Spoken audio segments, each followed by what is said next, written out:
by that beating, that happened recently. And I don't want to lose. You need to understand. We need to understand that even as ministers, and I've been in this thing a while, and I'm thick in this thing, and I'm grounded in this and anchored in this. But we do doubt sometimes. It's not like we just. If you have a person that never doubts, then you have a person that I really wouldn't put much stock in. If you show me someone even who is an atheist, that maybe, I could be wrong, I could be, if even doubt in whatever one believes, that to me is a thinking person. But for someone that's an atheist, simply to say this is just the way it is, or there's never a doubt that I could be wrong, that's not a thinking person. That's easy. If you find a believer, a Christian, or any religion, a person that just knows that it's correct and they never waver, that's not a thinking person. A thinking person must question their belief, must provide the thesis, but also must provide the antithesis, the antithesis. A thinking person challenges their own thought. And then there's a little battle, and then after the battle, either the position is strengthened or it's slightly modified. And if you're mature, your position is probably slightly modified. But there are doubts, there are questions. But when I see evil on the scale that I see it today, internationally, between countries, and then all the way down to the least denominator, to individuals, and individuals even in their own homes and their own families, there is a tremendous evil in the world, and I'm having a hard time believing that evil could even exist if there wasn't God. There's an anti-God, and that is the tremendous evil that we see. And sometimes you have to look at the negative, as in a picture, with digital, we don't do that very often, but we look at the negative, you can see the positive, and the fact that there is a negative means that there is a positive. So when I see, even if we can't sometimes prove the existence of God to someone we're debating with beyond a shadow of a doubt, fine. But if we're truly seeking honestly for ourselves, we need to be seeking honestly for ourselves, and sometimes in order to see the positive, which is God, which is good, which is love, and it's difficult to see sometimes, take a look at the negative, which is hate, which is destruction, and recognize you're just looking at the negative of the positive, and that positive is God, and that's where hope is. Man, things would be very hopeless if there were no God. But again, oftentimes the people that are suffering most in tremendous hopelessness, they believe in God.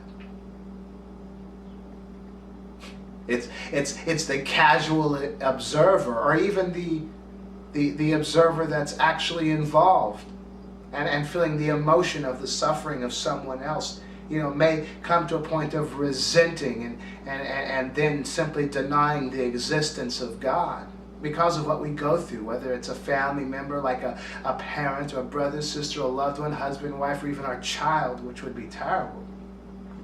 We see the suffering, when we feel the suffering, and then we resent God, and then we hate God, and then we deny the existence of God. But the individual, the suffering child, the suffering parent, the suffering spouse, as terrible as the suffering is, the real question is, do they believe in God?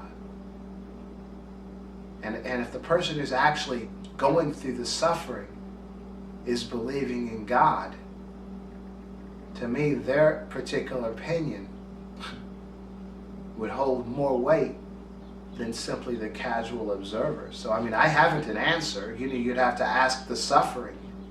And some of us can, some of you can, and some of us will be able to. I think that's where the answer would lie, in the heart of the sufferer, what they truly believe. There's a lot of evil going on. That's a pretty short program. It was just some thoughts that I thought I'd share with you. That sometimes we can't see God. We can't prove God. But take a look at the negative. And if there's a negative and this is truly a negative in our societies, the evil and the cruelty that man has toward to himself, something that the other animals, the random animals, but even the created random animals don't have, those animals that supposedly don't have the soul or whatever a man does, they are different. They're not as cruel as we are. Their capacity for cruelty isn't as great on such a scale as men, and so, and what I've experienced even in life, even in my own life, and those that I've met, that you take an individual that has a certain capacity for negative or positive. Most of the time, they have an equal capacity for the opposite. So if they're a terribly terrible person, given the right set of circumstances, they have a capacity to be a great, great person. And that's just where I'm coming from. I think there is hope for humanity. I think there's more hope. I think that the religions have not represented the Creator properly. That rather than helping people to be well, we've ostracized more people and helped people to be ill. And that we have an opportunity. I believe mankind can be saved. It's very hard to believe, but that's what I believe, and that's my fuel. That's why I can walk into juvenile and talk to 60 young people that have done anything that you can imagine, because I believe that there is hope. I know that I didn't choose to be well, and I'm well. I think I'm well. And so I can't take credit for it. I just have to be a mouthpiece to share the good news. That you are well with the Creator already. Whether you believe in the Creator or not, you're still well with the Creator. And when you become enlightened, it would be simply time to walk in that enlightenment, begin to exercise, and to begin to grow simply. That's what I believe from another perspective.